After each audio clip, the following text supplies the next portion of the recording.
सतनाम श्री वाहेगुरु साहिब जीओ। सोरठ महला पंजवा। गुर का शब्द रखवारे, चौकी चौगिर्द हमारे। गुर का शब्द रखवारे, चौकी चौगिर्द हमारे। राम नाम मन लगा, जमल जाए कर पागा। प्रभु जी तू मेरो सुख दाता,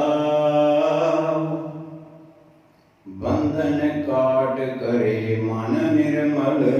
पूर्ण पुरख विधाता रहाओ। नानक प्रभ अविनाशी, ताकि सेवन बिरथी जासी। आनंद कर है तेरे दासा, जब पूर्ण होई आसा। नानक प्रभ अविनाशी, ताकि सेवन बिरथी जासी। आनंद कर है तेरे दासा, जब पूर्ण होई आसा। वाहिगुरु जी का खालसा, वाहिगुरु जी की फतेह। गुरु सवारे सत्संगी जनों, गुरु ग्रंथ साहिब महाराज जी का अज का ये पावन उपदेश पंचम पातशाह धन धन श्री गुरु अर्जन साहिब महाराज तिन्हां दी रसना तो उचारण कीती हुई यह बाणी सोरठ राग विच सुशोभित है। और जो सतगुरु जी सानू आज दे इस उपदेश विच सेंट्रल आइडिया बख्श रहे हैं। प्रभु जी तू मेरो सुख दाता, बंधन काट करे मन निर्मल। पूर्ण पुरख विधाता रहाओ। लो जी, सतगुरु जी कहते हैं ऐ परमात्मा तू मेरे लिए सुखां दी दात है। और परमात्मा की है, अगली पंक्ति विचों भी क्लियर कर देता है। बंधन काट, बंधन केड़े हैं? जेड़े बंधना विच असी खुद पए हुए हैं, किसी दूसरे ने नहीं पाए। जे असी ये कह दिए कि रब ने साडे उत्ते बंधन पाए। सो सतगुरु जी देखो एक सिख नूं उपदेश दे रहे हैं कि बंधन काट करे मन निर्मल। तू इन्हां बंधनां नूं खत्म करके अपने मन नूं निर्मल कर। ते ओ मन किवें निर्मल होवेगा? पूर्ण पुरख विधाता, ओ परमात्मा जो सर्व व्यापक है। क्योंकि तू मेरो सुखदाता, मेरे लिए सुखां दी सब तो वड्डी दात है परमात्मा। और परमात्मा एक नियम है, परमात्मा गुनाह दा सागर है। ते साडे लिए सब तो वड्डी सुख दी दात है परमात्मा दे नियम दे विच अपने जीवन नूं जिउणा। सो प्यार वालियो, जितना चिर असी गुरबाणी दे भाव अर्थां नूं नहीं समझांगे कि गुरु ने ज्ञान किहड़ा सानूं बख्शिया है, उतना चिर साडा जीवन कदी भी सीधे रस्ते ते नहीं चल सकता। असी हमेशा की तरह गुरुद्वारा साहिब आवांगे अते मत्थे टेक के घर चले जावांगे, पर जो गुरु ने इतना ज्ञान बख्शिया, एक सिख नूं जीवन की जांच बख्शिश की, उस सिक्ख्या नूं ग्रहण नहीं कर रहे असी। इसे करके सानू जो मेन सुख की दात है, उस दात की कभी प्राप्ति नहीं हुई। उहदे लई भटकना लगी है। ते हमेशा किसी इंसान के उत्ते भरोसा रख के अज इंसान भजा फिरदा है, पर परमात्मा नूं असल विच समझना ही नहीं चाहता कि परमात्मा है की है। क्योंकि इसे शब्द नूं असीं अज बड़े होर तरह के प्रचार के संगतां विच होर भुलेखे पाई जाने हैं। क्योंकि ये सारा प्रचारकों के हाथ में है कि गुरु के ज्ञान नूं किवें गुरु नानक ने जिहड़ी सिक्ख्या दी है वो संगतां तक पहुँच नहीं करनी है, ताकि संगतां सही मायने विच गुरुद्वारे का लाहा लै सकन, गुरुद्वारे होए सोझी पासी समझ लै सकन और अपने जीवन नूं सही ढंग नाल जिउ सकन। आओ सारे हुक्म नूं समझण की कोशिश करते हैं। गुर का शब्द रखवारे, चौकी चौगिरद हमारे। गुर का शब्द हुण शब्द गुरु का ज्ञान जिहड़ा है वो रखिया करता है। असीं ले लैंदे हां कि गुरु जी का शब्द साडी रखिया करता है, क्योंकि असीं उस चीज़ नाल जुड़े ना। माला फड़ के कहता पुजारी ने कि भाई तू 101 मूल मंत्र दे पाठ कर, तेरा वो काम हो जाएगा। पर जो गुरु नानक ने सही मैंने का ज्ञान बख्शिया, जिहड़ा जीवन जीवन का सानू ढंग दसिया, उस ढंग तो पुजारी की सोच ने सानू बड़ी दूर कर दिता। और पुजारी ने अपनी सोच अंदर साडे ऐसी प्रकट कर दी कि असी भी अज माला लैके कोई 101 ते कोई 1001 जाप करी जाता, पर जो गुरु ने सही मैणिया विच ज्ञान बख्शिया, उस ज्ञान के अनुसार जीवन जीवन की जांच नहीं आ सकी। ते सतगुरु जी कहते चौकी चौगिरद हमारे। चौकी होती है सिक्योरिटी गार्ड, जागा, चौगिरद चारों पासे हमारे साडे। सो प्यार वालों, और शब्द गुरु का ज्ञान किवें रखिया करता है चारों पासे। भाव जदों शब्द गुरु के ज्ञान को असीं समझने हैं ना, हुण इत्थे गुर है, गुर का मतलब है ज्ञान। शब्द का ज्ञान जिहड़ा है साडी रखिया करता है। ते फिर ये नहीं कि मैं गुरुद्वारा साहिब आया तो उत्थे ही मेरी रखिया होगी। चौकी चौगिरद हमारे, चारों पासों जिथे मर्जी इंसान जीवन जीता है, पर गुरु के दसे हुए रस्ते तो नहीं भटकता। गुरु के दसे हुए ज्ञान के अनुसार जीवन जीता है वो गुरु सिख। क्यों? राम नाम मन लागा, जमल जाए कर भागा। और राम नाम देखो मम्मी नूं सियारी है। राम नाम परमात्मा के सिद्धांत विच मन जुड़ गया ते जम किहड़े ने काम, क्रोध, लोभ, मोह, अहंकार। क्योंकि जदों असी गुरु के ज्ञान का त्याग करके जग जीवन पुरख त्याग के मानस संधि आस किसी मनुख ते भरोसा रखते हैं ना, ते ये जमा तो साडा छुटकारा नहीं हुंदा, बल्कि ये जम साडे उत्ते होर भारी हो जाते। साडे अंदर हंकार आ जाता कि मैं ये शब्द ले लिया, मैं ते इतने दिन इहदा जाप करांगा, मेरा वो काम हो जाएगा, फिर मैं दूजिਆਂ ਨੂੰ भस्म कर दियांगा। क्योंकि मैं जाप कर लिया, बाकियां ने कीता नहीं, इसलिए मैं उन्होंने भस्म कर दियांगा। लोगन राम खलोना जाना, क्योंकि रब नूं खलोना समझ लिया भी मैं चाबी दे के जिधर छड्डांगा रब नूं उधर तोड़ दियांगा। बाकियां ने वो जाप नहीं कीता ते बाकी इस चीज़ तो बड़ी दूर हो जाएंगे, मैं उन्होंने भस्म कर दियांगा।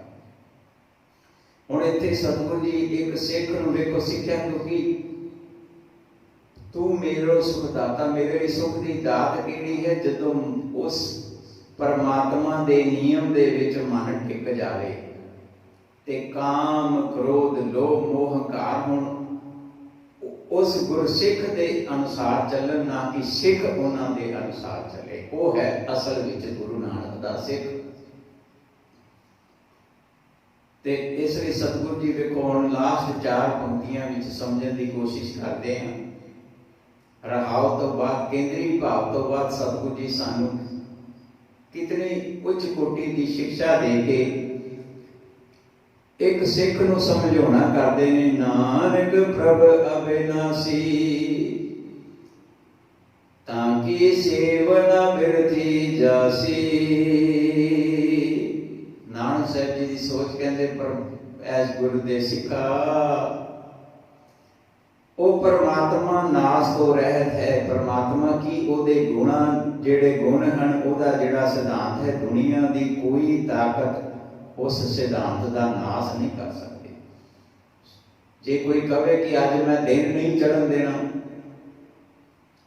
जे कोई कहे अज मैं रात नहीं होने देनी, ते दुनिया की कोई भी ताकत इस सिद्धांत को बदल नहीं सकती। वो नाश तो रहता, उसने अपने समय सिर दिन होना है और अपने समय सिर रात होनी होनी है।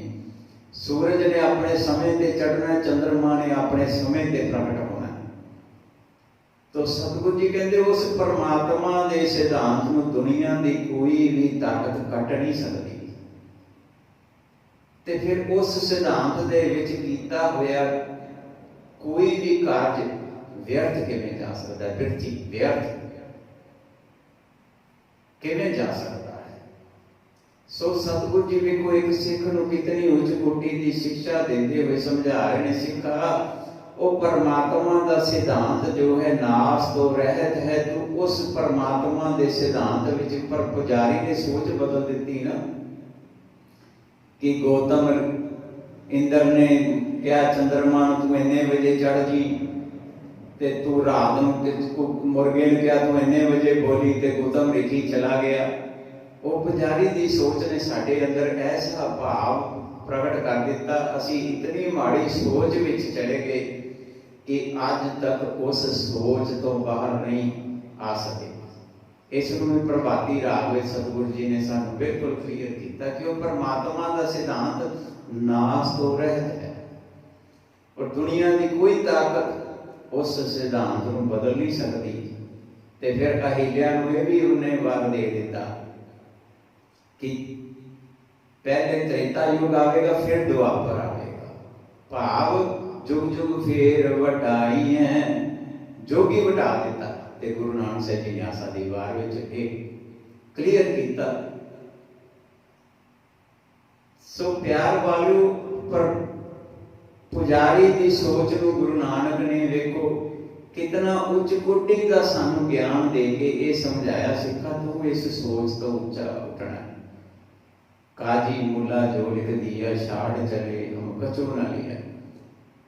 काजी मुला छाड़े दो हमारा झगड़ा रहा न हो। पर अज जे साडे अंदर झगड़े ने, ये एक ही कारण है कि असी उस पुजारीवाद की सोच को अज तक भी त्याग नहीं सके और गुरु नानक के ज्ञान को समझ नहीं सके। क्योंकि गुरु नानक के ज्ञान को असीं मत्था टेकण का साधन बना लिया। ते देखो दो पंक्तियां विच ते बिल्कुल सतगुरु जी ने क्लीयर कर दिता है, आनंद कर तेरे दासा जब पूर्ण होई आसा। आनंद देखो असी हर प्रोग्राम के समाप्ति ते 6 पौड़ियां आनंद साहिब पढ़ते, आनंद पिया मेरी माए सतगुरु में पाया। कि जे सिक्खा तो आनंद प्राप्त करना है ते सच के ज्ञान प्राप्त कर। ते इत्थे सतगुरु जी वही कह रहे हैं, आनंद करे तेरे दासा। दास कौन होता है? जिसने अपनी सियाणपां का त्याग कर दिता होवे, अपनी सोच का त्याग करके गुरु की सोच को मुख रखा होवे, वो होता है दास। जिवें पिछले जमाने च गुलाम होंदे सी, उन्हां दी कोई मर्जी नहीं, जो मालक हुक्म देता सी वो कार्य करते सन, उन्हां नूं कहा जांदा सी गुलाम। पर इत्थे सतगुरु जी कहते तेरी बिरती इत्थे किसी मनुख की गल ही नहीं हो रही, गल ते हो रही परमात्मा के सिद्धांत की। सो परमात्मा के सिद्धांत के गुलाम या दास असीं किवें बनना है कि साडियां सियाणपां बहुत सियाणप होमै मेरी, ये जिहड़ियां बहुतियां सियाणपां ने ते जिहड़ा मेरा अहम रोग है, हंकार है मेरा, वो खत्म हो जावे। ते सतगुरु जी कहते हैं वो होवेगा उदों जदों असीं सेवक दास परमात्मा के सिद्धांत नूं मुख रखांगे, गुरु के ज्ञान नूं मुख रखांगे। ते नाल ही देखो सतगुरु जब पूर्ण होई आसा। आज आसा हुण किहड़ी आशा? क्योंकि मैनूं ते कार मिल जाए, मैनूं मकान मिल जाए, मेरी आसां ते ने ਤੇ ਅਸੀਂ ਫਿਰ ਇਸੇ ਸ਼ਬਦ ਨੂੰ ਹੁਣ ਕੋਈ ਕਹਿ ਦੇਵੇ ਨਾ ਕਿ ਜੀ ਆਹ ਸ਼ਬਦ ਪੜ੍ਹਿਆ ਕਰੋ, ਤੁਸੀਂ 101 ਵਾਰੀ ਰੋਜ਼ ਮਾਲਾ ਕਰਿਆ ਕਰੋ, ਤੇ ਅਸੀਂ ਝੱਟ ਪੜ੍ਹਨੀ ਲੱਗ ਜਾਂਗੇ, ਮੈਨੂੰ BMW ਮਿਲ ਜਾਵੇ, 101 ਮਾਲਾ ਦੇ ਨਾਲ ਪੜ੍ਹੀ ਜਾਵਾਂਗੇ, ਪਰ ਇਹਦਾ ਗਿਆਨ ਨਹੀਂ ਸਮਝ ਸਕੇ। ਇਸ ਦਾ ਗਿਆਨ ਹੀ ਨਹੀਂ ਸਮਝ ਸਕੇ। ਜਪ ਪੂਰਨ ਹੋਈ ਆਸਾ ਦਾ ਮਤਲਬ ਹੈ ਹੁਣ ਬਿਰਤੀ ਬੜੀ ਉੱਚੀ ਉੱਠ ਗਈ, ਕਿਉਂਕਿ ਹੁਣ ਪਰਮਾਤਮਾ ਦਾ ਸਿਧਾਂਤ ਮੁੱਖ ਹੋ ਗਿਆ ਨਾ। ਔਰ ਜਦੋਂ ਪਰਮਾਤਮਾ ਦੇ ਸਿਧਾਂਤ ਵਿੱਚ ਜੀਵਨ ਜਿਉਇਆ ਜਾ ਰਿਹਾ, ਪਰਮਾਤਮਾ ਦਾ ਸਿਧਾਂਤ ਹੀ ਸਾਡੇ ਲਈ ਮੁੱਖ ਹੋ ਗਿਆ, ਤੇ ਸਮਝੋ ਮਨ ਰਾਜਾ ਸੁਲਤਾਨ, ਮਨ ਕੀ ਬਣ ਗਿਆ? ਰਾਜਾ। ਹੁਣ ਜਦੋਂ ਮਨ ਰਚ ਗਿਆ ਤੇ ਉਹ ਇਨਸਾਨ ਨੂੰ ਸਤਿਗੁਰੂ ਜੀ ਨੇ ਸਾਫ਼ ਲਫ਼ਜ਼ਾਂ ਵਿੱਚ ਕਿਹਾ, ਕਹੋ ਕਬੀਰ ਨਿਰਧਨ ਹੈ ਸੋਏ, ਜਾਂ ਕੈ ਹਿਰਦੈ ਨਾਮ ਨਾ ਹੋਏ। ਅਸਲ ਵਿੱਚ ਸਭ ਤੋਂ ਗਰੀਬ ਇਨਸਾਨ ਉਹ ਹੈ ਜਿਹਨੇ ਆਪਣੇ ਹਿਰਦੇ ਵਿੱਚ ਪਏ ਹੋਏ ਪਰਮਾਤਮਾ ਦੇ ਸਿਧਾਂਤ ਨੂੰ ਨਹੀਂ ਸਮਝਿਆ। ਔਰ ਜੀਵਨ ਕਿਵੇਂ ਜਿਉਏਗਾ ਜਦੋਂ ਸਮਝੇ? ਸੋ ਪਿਆਰ ਵਾਲਿਓ, ਸਭ ਤੋਂ ਵੱਡਾ ਪਰਮਾਤਮਾ ਦਾ ਸਿਧਾਂਤ ਹੈ, ਔਰ ਇੱਕ ਮਨੁੱਖ ਲਈ ਸਭ ਤੋਂ ਵੱਡਾ ਸਿਧਾਂਤ ਹੈ ਮਨੁੱਖਤਾ। ਆਪਣੀ ਮਨੁੱਖਤਾ ਦੇ ਅੰਦਰ ਜੀਵਨ ਜਿਉਣ ਵਾਲਾ ਸਹੀ ਮਾਇਨਿਆਂ ਵਿੱਚ ਉਸ ਪਰਮਾਤਮਾ ਦਾ ਭਗਤ ਹੈ ਔਰ ਗੁਰੂ ਨਾਨਕ ਦਾ ਸਿੱਖ ਹੈ। ਸੋ ਗੁਰੂ ਦਾ ਸ਼ਬਦ ਹੁਣ ਸਾਡੀ ਕਿਵੇਂ ਰੱਖਿਆ ਕਰਦਾ ਹੈ, ਹੁਣ ਤੇ ਸਾਨੂੰ ਸਮਝਣਾ ਚਾਹੀਦਾ। ਜੇ ਮਾਲਾ ਲੈ ਕੇ ਪੜ੍ਹ ਰਹੇ, ਮਾਲਾ ਲੈ ਕੇ ਜਾਪ ਵੀ ਕਰੀ ਜਾਣੇ ਨੇ, ਫਿਰ ਮਾਫ ਕਰਨਾ, ਉਹ ਕਿਸੇ ਇਨਸਾਨ ਦਾ ਸਿੱਖ ਤੇ ਹੋ ਸਕਦਾ ਮੇਰੇ ਵਰਗੇ ਦਾ, ਜਿਹਨੇ ਕਹਿ ਦਿੱਤਾ ਕਿ ਇਹ ਸ਼ਬਦ ਪੜ੍ਹਿਆ ਕਰੋ, ਪਰ ਗੁਰੂ ਨਾਨਕ ਦਾ ਸਿੱਖ ਨਹੀਂ ਹੋ ਸਕਦਾ। ਕਿਉਂਕਿ ਗੁਰੂ ਨਾਨਕ ਦੇ ਸਿੱਖ ਬਣਨ ਲਈ ਸਾਨੂੰ ਗੁਰੂ ਨਾਨਕ ਦੀ ਗਿਆਨ ਦੀ ਸਟੱਡੀ ਲੈਣੀ ਪਵੇਗੀ। ਗੁਰੂ ਨਾਨਕ ਸਾਹਿਬ ਨੇ ਜੋ ਇਤਨਾ ਗਿਆਨ ਬਖਸ਼ਿਆ, ਉਸ ਦੀ ਸਟੱਡੀ, ਨਾ ਸਿਰਫ ਸਟੱਡੀ ਲੈਣੀ ਪਵੇਗੀ, ਉਸ ਸਟੱਡੀ ਨੂੰ ਦੁਹਰਾ ਕੇ ਆਪਣੇ ਦਿਮਾਗ ਵਿੱਚ ਫਿੱਟ ਕਰਕੇ ਔਰ ਫਿਰ ਉਵੇਂ ਦਾ ਜੀਵਨ ਵੀ ਜਿਉਣਾ ਪਵੇਗਾ। ਪਿਆਰ ਵਾਲਿਓ, ਸੋ ਸਤਿਗੁਰੂ ਜੀ ਬਖਸ਼ਿਸ਼ ਕਰਨ, ਜੋ ਇਤਨਾ ਉੱਚ ਕੋਟੀ ਦਾ ਗਿਆਨ ਕੀਤਾ ਹੈ, ਬੰਧਨ ਕਾਟ ਕਰੇ ਮਨ ਨਿਰਮਲ, ਕਿ ਇਹਨਾਂ ਬੰਧਨਾਂ ਤੋਂ ਉਸ ਪੁਜਾਰੀ ਦੀ ਸੋਚ ਨੂੰ ਖਤਮ ਕਰਕੇ ਜੇ ਤੂੰ ਗੁਰੂ ਦੇ ਗਿਆਨ ਅਨੁਸਾਰ ਜੀਵਨ ਜਿਵੇਂਗਾ, ਤੇਰਾ ਮਨ ਨਿਰਮਲ ਹੋ ਜਾਵੇਗਾ। ਤੇ ਮਨ ਨਿਰਮਲ ਹੀ ਹੈ ਪੂਰਨ ਪੁਰਖ ਵਿਧਾਤਾ, ਉਸ ਪਰਮਾਤਮਾ ਨੂੰ ਸਮਝਣਾ ਪਵੇਗਾ ਕਿ ਅਸਲ ਵਿੱਚ ਪਰਮਾਤਮਾ ਕੀ ਹੈ। ਔਰ ਅਸੀਂ ਪਰਮਾਤਮਾ ਨੂੰ ਉੱਪਰ ਬਿਠਾ ਕੇ ਇੱਕ ਵੱਖਰੀ ਹੋਂਦ ਪਰਮਾਤਮਾ ਦੀ ਬਣਾ ਕੇ ਜਦੋਂ ਪਰਮਾਤਮਾ ਦੀ ਸਿਰਫ ਪੂਜਾ ਤੱਕ ਸੀਮਤ ਰਵਾਂਗੇ ਤੇ ਪਰਮਾਤਮਾ ਦੇ ਗੁਣਾਂ ਅਨੁਸਾਰ ਜੀਵਨ ਨਹੀਂ ਚੱਲ ਸਕਦਾ, ਔਰ ਉਹ ਆਨੰਦ ਕਦੀ ਪ੍ਰਾਪਤ ਨਹੀਂ ਹੋ ਸਕਦਾ ਜਿਸ ਆਨੰਦ ਨੂੰ ਰੋਜ਼ ਰੋਜ਼ ਅਸੀਂ ਕਹੀ ਜਾਂਦੇ ਹਾਂ, ਆਨੰਦ ਪਿਆ ਮੇਰੀ ਮਾਏ ਸਤਿਗੁਰੂ ਮੈਂ ਪਾਇਆ। ਸੋ ਪਿਆਰ ਵਾਲੋ, ਗੁਰੂ ਦਾ ਸ਼ਬਦ ਰੱਖਿਆ ਕਰਦਾ ਹੈ, ਜਦੋਂ ਗੁਰੂ ਦੇ ਸ਼ਬਦ ਦੇ ਗਿਆਨ ਨੂੰ ਸਮਝ ਕੇ, ਗੁਰੂ ਦੇ ਦੱਸੇ ਹੋਏ ਰਸਤੇ ਤੇ ਚੱਲ ਕੇ ਮਨੁੱਖਤਾ ਦੇ ਵਿੱਚ ਜੀਵਨ ਜਿਉਣ ਵਾਲਾ, ਜਿਹੜਾ ਸਿਰਫ ਤੇ ਸਿਰਫ ਉਸ ਪਰਮਾਤਮਾ ਦੇ ਸਿਧਾਂਤ ਦਾ ਗੁਲਾਮ ਹੈ, ਪਰਮਾਤਮਾ ਦੇ ਸਿਧਾਂਤ ਨੂੰ ਮੁੱਖ ਰੱਖਦਾ ਹੈ, ਆਪਣੀ ਅਹੰਗ ਰੋਗ ਔਰ ਆਪਣੀ ਕੌਮੇ ਨੂੰ ਕਦੀ ਅੱਗੇ ਨਹੀਂ ਹੋਣ ਦਿੰਦਾ, ਉਹ ਹੈ ਗੁਰੂ ਨਾਨਕ ਦਾ ਸਿੱਖ। ਤੇ ਫਿਰ ਸ਼ਬਦ ਉਹਦੀ ਇਸ ਤਰ੍ਹਾਂ ਰੱਖਿਆ ਕਰਦਾ ਹੈ। ਸੋ ਪਿਆਰ ਵਾਲਿਓ, ਸ਼ਬਦ ਦੇ ਜਪ ਕਰਕੇ ਹੀ, ਸ਼ਬਦ ਨੂੰ ਸਮਝ ਕੇ ਔਰ ਸ਼ਬਦ ਦੇ ਵਿੱਚ ਦੱਸੇ ਹੋਏ ਰਸਤੇ ਤੇ ਚੱਲ ਕੇ ਸਹੀ ਮਾਇਨਿਆਂ ਵਾਲਾ ਜੀਵਨ ਜਿਉ ਸਕਦੇ ਹਾਂ ਔਰ ਉਸ ਪਰਮਾਤਮਾ ਦੀ ਬਖਸ਼ਿਸ਼ ਨੂੰ ਹਾਸਲ ਕਰ ਸਕਦੇ ਹਾਂ। ਭੁੱਲਾਂ ਚੁੱਕਾਂ ਦੀ ਖਿਮਾ, ਗੱਜ ਕੇ ਫਤਿਹ ਬੁਲਾਓ। ਵਾਹਿਗੁਰੂ ਜੀ ਕਾ ਖਾਲਸਾ, ਵਾਹਿਗੁਰੂ ਜੀ ਕੀ ਫਤਿਹ।